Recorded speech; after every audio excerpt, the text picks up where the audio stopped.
요한계시록 2장 3장에 나타난 우리 주님께서 하시는 교회들에게 하시는 말씀들을 계속 이어서 살펴보고 있습니다. 오늘은 그 6번째 교회인 빌라델비아라는 도시에 세워진 교회, 빌라델비아 교회에 주님이 하시는 말씀을 살펴보면서 우리에게 주시는 하나님의 음성을 듣기를 원합니다. 빌라델비아는 지난주 살펴보았던 사대라는 도시에서 40km 정도, 100리 정도 떨어진 도시입니다. 멀다면 멀고 가깝다면 가깝지만 이 고대 시대에는 그렇게 가까운 거리는 아니라고 볼 수 있습니다. 이 빌라델비아 이 도시는 이제 사대와 그렇게 거리가 멀지 않기 때문에 사대 도시를 지나는 그 헤르무스 강이라는 강이 있었는데요. 그 강에 지류가 있는데 이 지류와 이제 인접해 있습니다. 그리고 비교적 높은 고원지대에 세워진 도시입니다. 그러나 도시 자체는 이제 다른 도시들에 비해서 크거나 웅장하거나 하지 않고 도시는 좀 작고 초라한 편입니다. 좀 규모가 작은 도시임에도 불구하고 이쪽이 중요한 무역로가 지나는 곳입니다. 무역로가 지나게 되면 자연스럽게 또 도시가 상업적으로 발달하게 됩니다. 그래서 빌라델비아를 동방의 관문 이렇게 이제 불렀습니다. 빌라델비아라고 하는 이름은 기원전 2세기경에 그 버가모 왕국이라고 하는 그 왕국에 필라델푸스라고 하는 왕이 있었는데요. 이 왕의 이름을 따서 지어진 도시입니다. 필라델푸스, 빌라델비아 이렇게 됩니다. 그리고 그 후에 로마가 다스리던 시절에 이 지역에 큰 지진이 납니다. 가끔 터키 지역에 우리가 강진이 나는 것을 볼 수 있는데 이때 큰 지진이 나서 도시가 그만 폭삭 망하게 됩니다. 폐허가 되었습니다. 그래서 이 도시가 다시 생겨날 수 있을까 하던 차에 그 나중에 로마 황제 중에 티베리우스 황제가 이 도시가 이제 중요하니까 다시 재건을 합니다. 그래서 우리가 보통 이제 로마 황제가 지은 도시나 이런 곳을 가이사랴라는 곳으로 많이 부르거든요. 이 유대인들이 살고 있는 이 팔레스타인 가나안 땅에도 가이사랴라고 하는 그런 도시가 있었는데, 그래서 한때는 티베리우스 황제가 로마의 황제가 재건했다고 해서 가이사랴 이렇게 불리기도 했습니다. 그러나 곧 다시 이 빌라델비아라고 하는 그 예전의 이름을 되찾게 됩니다. 이 지역이 땅이 높은 곳에 도시가 만들어졌다고 말씀을 드렸는데 그 도시 북쪽에 화산재가 많이 깔려 있는 그 화산 평지 지역이 있습니다. 고원의 평지 지역이 있습니다. 이 화산재가 많이 있으니까 그 화산재로 인해서 땅이 굉장히 비옥했습니다. 농사가 잘 되는 땅이었는데 거기에 이들이 포도를 심었습니다. 포도 농사가 잘 되었고, 여러분 포도를 심은 다음에 이 포도로 무엇을 만들죠? 너무 잘하시는데 포도주를 만들죠. 포도주를 만들어서 이 도시가 포도주 생산지로 아주 유명했습니다. 그래서 이 도시를 지키는 수호신이 누구냐? 포도주가 많이 생산이 되잖아요. 그래서 이쪽에 히랍 신화의 신들을 쭉 살펴보니까 마침 술의 신이 있어요.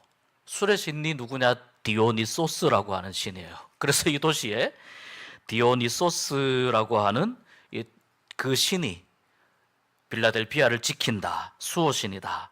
이렇게 이제 이야기에 이 도시에 대한 수호신에 관한 이야기가 이렇게 전해집니다. 포도가 많이 생산되었고 또 포도주가 많이 만들어졌고 또 뿐만 아니라 무역의 교통로니까 직물이라든지 가죽이라든지 농업도 상업도 발달해서 도시는 작지만 제법 괜찮은 부를 축적한 도시였습니다. 이 지역의 소아시아의 다른 도시들을 우리가 좀 쭉 살펴보면서 6번째 도시를 살펴보는데, 쭉 살펴보면서 이 빌라델비아도 수많은 그리스의 신전들이 많이 세워졌습니다. 그리고 많은 이교신을 믿는 의식이 많이 치러지던 도시였는데요. 그래서 도시는 작지만 이 빌라델비아의 히랍 신화에 나오는 많은 신전들이 세워지니까 마치 아테네와 같다. 아테네가 히랍 신화의 고향이잖아요. 중심이잖아요. 마치 아테네와 같다. 그래서 빌라델비아를 작은 아테네 이렇게 부르기도 했습니다.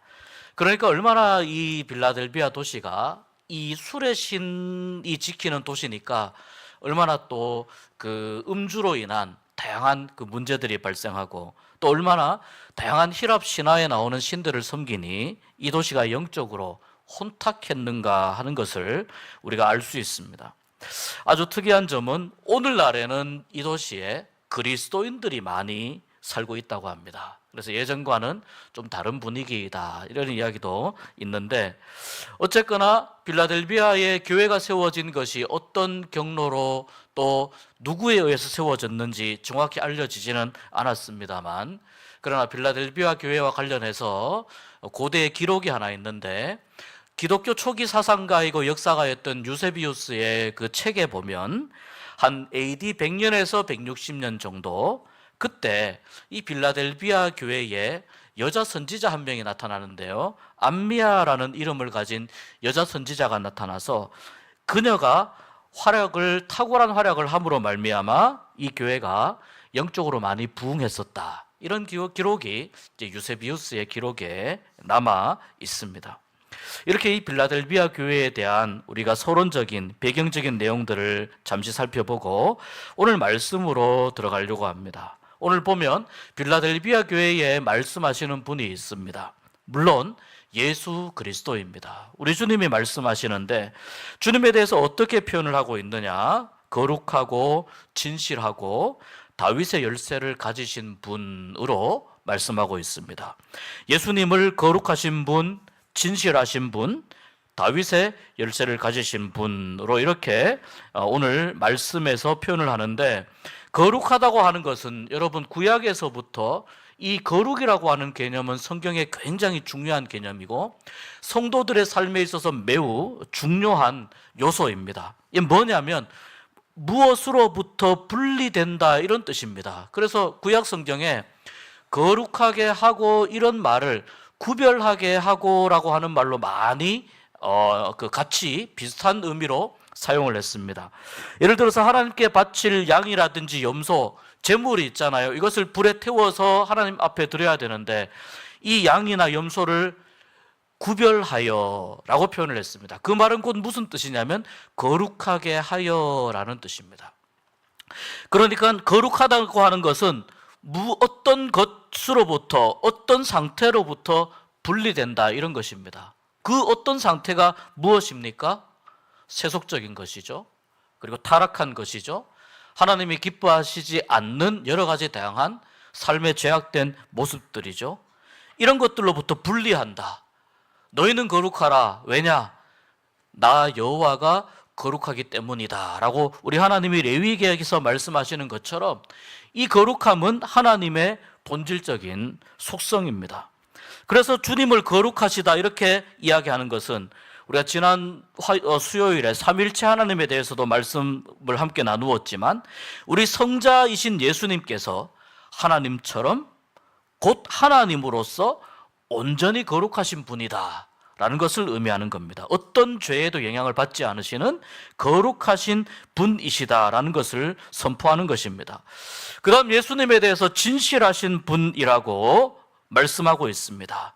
진실하다고 하는 이 말은요, 불완전하다는 것에 반대되는 개념이에요. 불완전한 것의 반대. 무슨 뜻입니까? 완전하다 이런 뜻입니다. 완전하다. 주님은 어떤 분이십니까? 완전하신 분입니다. 오직 주님만이 완전하신 분이십니다. 인간적으로 신적으로도 완전하신 분이셨습니다. 그렇기 때문에 모든 사람의 우리의 죄를 대속하실 수가 있었습니다. 예수님을 진실하신 분, 거룩하신 분으로 소개하며 세 번째 다윗의 열쇠를 가지신 분으로 말씀하고 있습니다. 열쇠는 보통 뭡니까, 여러분? 내 것이라는 의미가 있죠. 자동차 열쇠는 누가 가지고 다닙니까? 자동차 주인이 가지고 다니죠. 네, 아무에게나 맡기지는 않죠. 열쇠는 그래서 소유의 개념이 있어요. 내 것이다. 그 다음 내 것이기 때문에 내가 가지고 있는 것에 대한 권세의 의미가 있어요. 이 우주 만물 모든 것이 하나님의 것이기 때문에 하나님은 이 모든 우주 만물에 대해서 권세를 가지십니다. 예수님께 그런 권세가 있다는 거예요.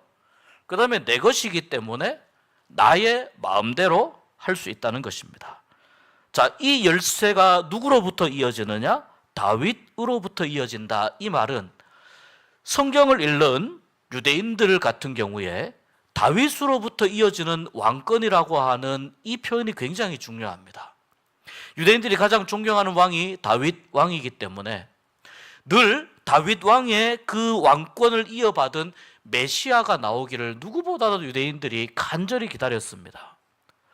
그래서 그 다윗으로부터의 왕권이 이어져 나오는 그 왕권을 가지신 메시아 예수님이 나타나셨는데, 문제는 자기들이 원하는 방식으로서의 메시아가 아니기 때문에 예수님을 미워한 것입니다. 그런데 성경은 이 다윗으로부터 이어지는 메시아의 왕권을 가지신 분은 오직 예수님밖에 없다는 것을 선포합니다.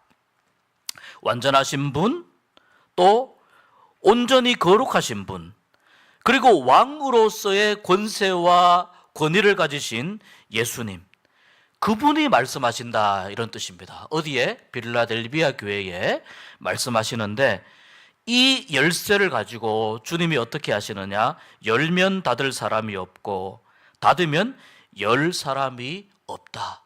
당연하죠. 열쇠를 가진 사람이 이 키를 누르면 내가 눌러야 열고 닫을 수 있는 것이죠. 주님이 열 수 있고 주님이 닫을 수 있는 권세와 자격을, 그 권한을 가지셨는데, 이 주님이 열고 닫을 수 있는 이 권세와 권한의 대상이 되는 문이 뭐냐면 바로 새 예루살렘으로 나아가는 구원의 문이라는 것입니다. 그래서 빌라델비아 교회에 말씀하시는 분은 어떤 분이시냐? 거룩하고 진실하고 다윗의 열쇠를 가지신 왕으로서의 주님이 오직 구원받은 사람만 들어갈 수 있는 그 영생의 거룩한 문을 열고 닫을 수 있는 절대적인 권세와 권한과 자격을 가지신 분이 말씀하신다라는 의미입니다. 이 주님께서 빌라델비아 교회에 말씀하십니다. 7교회를 살펴보면 어떤 교회는 칭찬이 없고 책망만 있는 교회가 있습니다. 그러나 또 어떤 교회는 책망이 없고 칭찬이 있는 교회가 있는데, 오늘 빌라델비아 교회가 바로 그 교회입니다. 책망이 없고 칭찬이 있어요. 빌라델비아 교회가 크지 않은 교회였음에도 그런 주님의 인정을 받았어요. 이 교회 앞에 내가 열린 문을 두었다. 능히 닫을 사람이 없다. 교회 앞에 열린 문을 두었다는 것은 이 빌라델비아 교회 앞에 새 예루살렘으로 들어가는 문을, 구원의 문을 내가 활짝 열어놓았다, 이런 의미입니다. 내가 빌라델비아 교회 너희들이 구원받을 수 있는 그 길을 내가 활짝, 어떤 방해도 받지 않고 아무런 어느 누구의 어떤 그런 것도 없이 내가 들어갈 수 있도록 열어놓았다 말씀합니다. 왜 이렇게 구원의 문을 활짝 열어놓으셨느냐? 8절에 이어지는 내용을 보면 내가 너의 행위를 안다고 말씀하세요. 이 요한계시록에 내가 너의 행위를 안다, 이런 말씀들이 종종 나오는데, 빌라델비아 교회는 어떤 행위이냐면 작은 능력을 가지고도 내 말을 지키고 내 이름을 배반하지 않았다는 것을 주님이 보고 계셨다는 겁니다. 작은 능력을 가지고도 내 말을 지키고 내 이름을 배반하지 않았다. 작은 능력은 사실 어떤 의미로 사용이 되냐면 거의 능력이 없다는 의미로 사용이 돼요. 거의 능력이 없다, 이런 상태로 빌라델비아 교회가 존재했다는 뜻이에요. 빌라델비아 교회에 작은 능력이 아니라 능력이 아예 없다는 말은 무슨 말입니까? 교회가 너무나 작고 초라하고 연약한 교회였다는 뜻입니다. 뿐만 아니라 여러분, 이 빌라델비아 교회가 상업적으로 발달해서 부를 축적했다고 하는데, 그러다 보니 자연스럽게 사회적으로 계층이 만들어집니다. 그런데 이 빌라델비아 교회의 교인들을 구성했던 사람들은 누구냐? 빌라델비아 지역의 사람들의, 주민들의 주로 하층민들이 이 교회의 구성원들이었습니다. 숫자도 적지요. 도시에 밖에 나가도 큰 소리 한번 낼 수 없는 그런 하층민이지요. 그러니까 이 빌라델비아 교회에, 또는 빌라델비아 교회가 이 지역에 큰 영향력을 행사할 수 없는 그런 상황이었다는 겁니다. 그런데 우리 주님은 얼마나 작으냐, 얼마나 초라하냐, 그들이 얼마나 어떤 능력을 가지고 있느냐, 그걸 보시지 않고 그렇게 연약하고 작은 모습임에도 불구하고 이들이 모진 시련과 환난을 너끈히 이겨내고 있었던 것을 보시고 칭찬하십니다.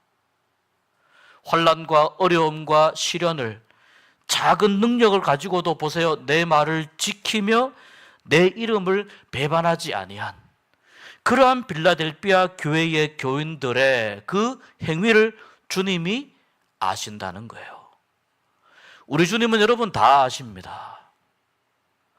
큰 능력을 가지고 있느냐, 작은 능력을 가지고 있느냐, 높은 지위에 있느냐, 낮은 지위에 있느냐, 그것보다 더 중요한 것이 무엇입니까? 아무리 연약하고 작다 하더라도 주님을 배반하지 않고 주님을 끝까지 믿고 믿음을 지키고 신앙을 지키고 주님의 이름을 배반하지 않는 그 모습, 그 행위, 끝까지 신앙으로 걸어가고 믿음으로 걸어가고자 하는 그 신앙의 모습을 주님이 보시고 귀하게 여기시고 내가 안다라고 말씀합니다. 그렇기 때문에 빌라델비아 교회는 새 예루살렘으로 들어가는 열린 문이 온전히 보장되어 있다라고 약속하시는 것입니다. 선포하시는 것입니다. 이 얼마나 큰 은혜와 얼마나 큰 축복인지 모릅니다. 빌라델비아 교회가 왜 고난을 당했습니까? 보니까 사탄의 회당, 곧 자칭 유대인이지만 거짓말하는 자들이 그 지역에 있었는데 이들로 인해서 박해를 받았습니다. 다시 말해서 유대인들로부터 비롯된 박해인데, 자기들이 유대인들이라고 하지만 그 유대인들의 삶이 어떤 모습이라는 거예요? 온갖 거짓말로 가득 채워져 있는 모습이라는 거예요. 그런 모습을 주님이 뭐라고 보신다는 거예요? 사탄의 회당, 사탄의 모임이라고 보신다는 거예요. 이들이 이 교회를 박해합니다. 그런데 이들이 이 교회를 박해하고 신앙생활을 제대로 할 수 없도록 방해를 했는데 우리 주님은 오히려 어떻게 하신다는 겁니까? 그 박해하는 자들 중에 몇몇을 너의 발 앞에 와서 절하게 하고, 주님이 이 교회를 얼마나 사랑하시는지 그것을 알게 하겠다라고 하는 약속의 말씀을 주십니다. 박해가 중요합니까? 핍박이 중요합니까? 무섭고 어렵고 힘들고 두려울 수 있습니다. 주기철 목사님도 얼마나 순교하는 자리를 힘들어하시고 경찰에게 끌려가는 그 순간을 얼마나 두려워했는지 모릅니다. 믿음을 지키는 자에게는 그러한 두려움이 있습니다.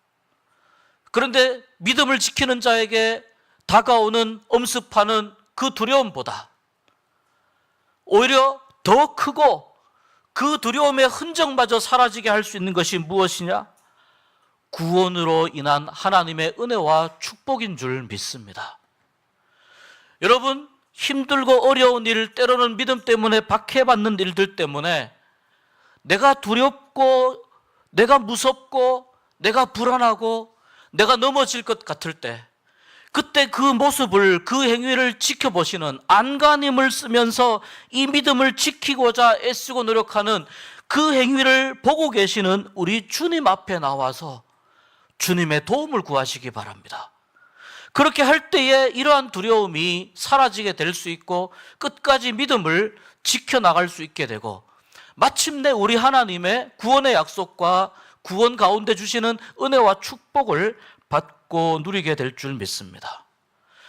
한번 빌라델비아 교회를 생각해 보십시오. 지역적으로는 다른 사람들에게 큰 소리 내지 못하는 연약한 하층민들입니다. 그들에게 권세 있는 사람들이 와서 어떻게 하겠다는 거예요? 주님이 절하게 하겠다는 거예요. 절하게 하겠다는 거예요. 내가 이 교회를 얼마나 사랑하는지 그러한 일을 통해서 내가 알게 하겠다라고 말씀하시는 거예요. 주님이 원하시는 것은 한 가지예요. 믿음을 지키고 신앙을 지키고 예수 그리스도의 이름을 배반하지 아니하고 끝까지 주님의 말을 지키고 말씀에 순종하고 믿음으로 살아가고 걸어가는 그 모습을 우리 주님이 원하고 계시는 것입니다. 우리 주님이 10절에 계속해서 약속의 말씀을 주십니다. 축복을 주십니다. 이 빌라델비아 교회가 예수님이 십자가를 참으시며 고난을 견디신 것처럼 그들도 역시 말씀을 지키고 말씀을 듣고 고난을 견디고 참았기 때문에 앞으로 오게 될 시험, 그 시험을 피하도록 보호하시고 지켜주겠다 말씀합니다. 여러분, 앞으로 오게 될 시험은 무엇입니까? 이 말씀이 지금 요한계시록이에요. 앞으로 오게 될 시험은 대환란을 의미해요. 반드시 거치고 지나가야 할, 인류 역사 속에서 반드시 지나가야 할 대환란, 온 세상에 임하는 시험, 대환란이 다가올 때에 적그리스도를 따르면 고통의 시간이 되지만 우상을 숭배하고 믿음을 저버리면 고통의 시간이 되지만 빌라델비아 교회처럼 예수 그리스도를 따르면 이 시험을 면하게 되는 은혜와 축복이 이들에게 주어지게 됩니다. 이것이 믿음과 신앙과 예수 그리스도의 이름을 끝까지 배반하지 않고 지키는 자들에게 주시는 하나님의 축복입니다. 뿐만 아니라 11절에 우리 주님이 보세요. 내가 속히 오리니 말씀하시죠. 내가 속히 오리니 모든 시험에서 승리한 자가 얻게 될 그 면류관, 면류관뿐만 아니라 이 면류관을 어느 누구도 빼앗지 못하도록 내가 또한 지키겠다고 말씀하십니다. 빌라델비아 교회가 작은 능력을 가지고도, 아니 아예 그 능력 자체가 없는 그러한 상황 속에서도 예수 그리스도의 말씀과 이름에 신실했던 것에 대해서 우리 주님께서 이렇게 큰 상급을 주시겠다는 약속을 하심과 동시에 이 신실함을, 이 믿음을 세상 끝날까지 잃지 말고 지키라고 권면하고 격려하시고 위로하고 축복해 주십니다. 그리고 끝까지 이기는 자에게 주님이 12절에 또한 말씀을 통해서 복을 주시는데, 끝까지 참고 이기며 견디는 자에게는 성전의 기둥이 되게 하시겠다고 말씀하세요. 여러분, 솔로몬 성전이 있잖아요. 유명한 솔로몬의 위대한 화려한 성전이 있잖아요. 그 솔로몬 성전을 지탱하는 두 기둥이 야긴과 보아스라는 이름을 가지고 있어요. 그리고 갈라디아서에 보면은요, 또한 오늘날 성전을 지탱하는 기둥과 같은 존재들로 야고보라든지 게바라든지 요한이 언급이 됩니다. 이들처럼 이 빌라델비아 교회에 주시는, 끝까지 이기는 자에게 주시는 복이 뭐냐면 성전을 지탱하는 기둥과 같이 내가 인정해 주겠다는 말씀이에요. 작고 연약한 능력을 가진 교회였지만 주님의 말씀에 대한 신실함으로 장차 하나님 성전의 든든한 기둥이 될 것이다. 하나님의 성전을 지탱하는 가장 중요한 자리에 세워지고 쓰임받게 될 것이고 중요한 역할을 하게 될 것이라고 하는 약속을 주십니다. 그리고 이 마지막 때에 성전의 기둥이 되는 교회, 그러한 은혜와 복을 받은 교회와 성도는 절대로 성전 밖으로 이탈하지 않을 것을 우리 주님께서 약속하고 계십니다. 그리고 이 성전의 기둥 위에 무엇을 적습니까? 하나님의 이름, 또 하나님의 성 곧 새 예루살렘의 이름, 그리고 주님의 새 이름이 새겨집니다. 하나님의 인치심, 또 새 예루살렘의 시민권을 가진다는 약속, 그리고 주님께서 재림하시는 날 새롭게 알게 되는, 온전히 알게 되는 예수 그리스도를 보게 될 것이라고 하는 그러한 표현으로 이렇게 말씀을 하고 계시는 거예요. 필라델피아 교회가 연약함 가운데에서 끝까지 믿음을 지킨 그 모습을 축복하시면서 오늘 이 필라델피아 교회에는 우리 주님의 축복과 권면과 은혜와 약속의 말씀이 있습니다. 그리고 마지막에 13절에 말씀하세요. 귀 있는 자는 성령이 교회들에게 하시는 말씀을 들으라 말씀합니다. 여기 보면 교회들에게 하시는 말씀이라고 이야기합니다. 모든 교회에 말씀하시면서 마지막에 교회들에게 하시는 말씀이라고 이야기합니다. 특정한 어느 교회가 아니라 모든 교회에 하시는 말씀이라는 뜻입니다. 필라델피아 교회만 해당되는 것이 아니고 필라델피아 교회처럼 연약함 가운데에서도 믿음을 지키는 교회들에게는, 성도들에게는 필라델피아 교회에 약속한 하나님의 이 은혜와 약속의 말씀이 온전히 보장된다라는 뜻입니다. 누구에게요? 주님의 말씀을 듣고 주님의 말씀대로 실천하고 믿음을 지키는 이들에게. 그렇기 때문에 오늘 우리 교회에도 우리 주님이 하시는 말씀으로, 모든 교회에 하시는 말씀으로, 모든 성도들에게 하시는 말씀으로 이 말씀을 받을 때 필라델피아 교회의 모습을 본받고 따라가는 일이 신앙에 있어서 얼마나 귀하고 소중한 일인가 하는 것을 우리가 오늘 말씀을 통해서 깨닫게 됩니다. 여러분, 오늘 필라델피아 교회는 주님께서 너무 귀하게 보셨던 교회입니다. 비록 필라델피아 교회는 작고 연약하지만 우상 숭배라고 하는 작은 아테네라고 이름 붙여질 정도로 우상 숭배가 만연했던 그 도시의 엄혹한 환경 속에서도 예수 그리스도에 대한 믿음과 말씀을 끝까지 신실하게 지켰습니다. 비록 교회의 구성원들을 보면 세상적으로 보면 약한 사람들입니다. 세상적으로 보면 권세도 없고요, 부족한 사람들입니다. 그러나 하나님은 어떻게 말씀하시느냐? 세상적으로 보았을 때 부족하고 권세가 없고 약한 사람들이라 하더라도 그들이 어떤 믿음을 가지고 있느냐에 따라서 하나님이 기뻐하시는 교회가 될 수 있다고 말씀합니다. 우리 교회는 작고 약하니까 안 돼. 우리 교회는 이런 모습이 있으니까 안 돼. 우리 교회는 이런 일이 있으니까 안 돼. 이런 생각을 하라는 게 아니에요. 우리 주님은, 하나님은 오직 연약하고 약한 가운데에서도 부족함이 많고 또 어려움이 많고 불편함 투성이인 그런 상황 가운데에서도 예수 그리스도에 대한 신실한 믿음을 지킨다면 하나님은 바로 그 행위에 관심을 가지고 보고 계시기 때문에 지킨다면 하나님의 칭찬을 받는 교회가 됨을 오늘 말씀을 통해서 우리에게 선언하고 계십니다. 필라델피아 교회에 대한 교훈을 우리가 생각하면서 두 번째 교훈을 생각할 때 이 교회는 책망이 없고 칭찬과 축복과 약속만 있는 교회였습니다. 왜 그렇습니까? 교회가 교회다웠기 때문입니다. 세상이 바라볼 때 번듯한 건물, 그럴듯한 프로그램, 어떤 무언가 괜찮은 그럴듯한 그런 모습들, 이것이 아니고 하나님이 보시기에 교회가 교회다웠다는 뜻이에요. 하나님이 보실 때 믿음을 인정할 만한 교회였다는 뜻입니다. 오늘날 여러분, 교회가 세상에 많은 걱정거리를 안겨준다고 합니다. 왜 그렇습니까? 교회가 교회답지 못하기 때문입니다. 교회답다는 것은 무엇입니까, 여러분? 성경적인 교회가 되어야 된다는 거예요. 성경 속에서 교회의 모습을 찾고 교회가 나아갈 방향을 찾아야 교회가 교회다워집니다.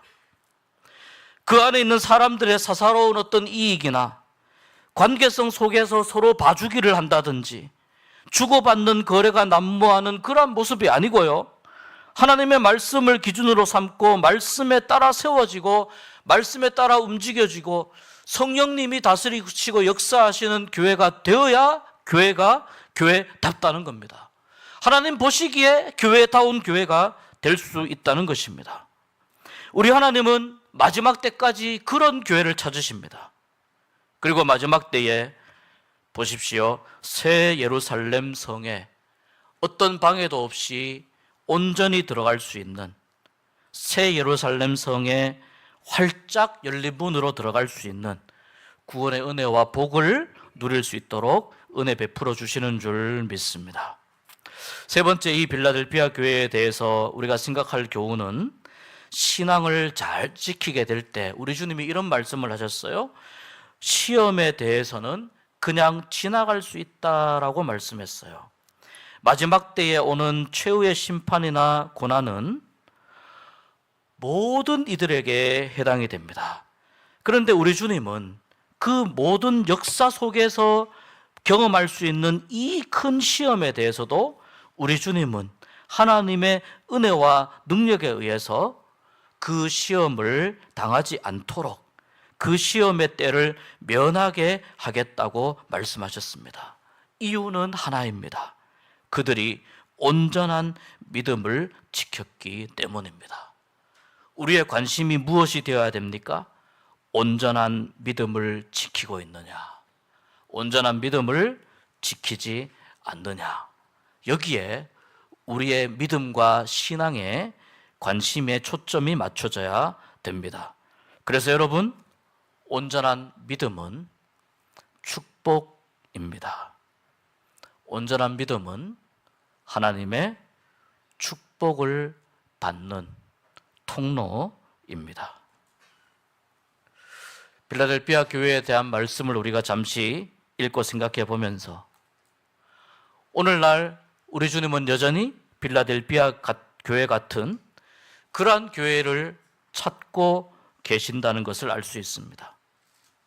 오늘 우리에게 이 빌라델피아 교회에 주신 말씀을 오늘 우리에게 주시는 말씀으로 받을 때 비록 작고 연약한 교회라 하더라도 힘이 없고 때로는 하는 일이 없고 때로는 그 교회 구성원들이 연약하다 할지라도 하나님의 기쁨이 되는 교회가 될 수 있음을 깨닫게 됩니다. 또한 하나님의 기쁨이 될 뿐만 아니라 축복의 은총과 약속을 받을 수 있는 교회가 될 수 있다는 것을 말씀을 통해서 우리가 확인하게 됩니다. 얼마나 연약한지 그것을 생각하지 말고 얼마나 능력이 없는지 그것을 생각하지 말고 하나님의 기쁨이 되느냐, 온전한 믿음을 가지고 있느냐, 이 기준을 가지고 신앙생활을 할 때, 이 믿음의 기준을 잊어버리지 않고 살아가게 될 때, 오늘 이 세기 말을 살아가는 이 어지러운 때에 우리 또한 빌라델피아 교회처럼 믿음을 잘 지키고 온전한 믿음을 지켜서 우리 주님으로부터 책망받지 아니하고 칭찬을 받는 우리 교회가 될 수 있기를, 모든 성도들이 될 수 있기를 주의 이름으로 축복합니다.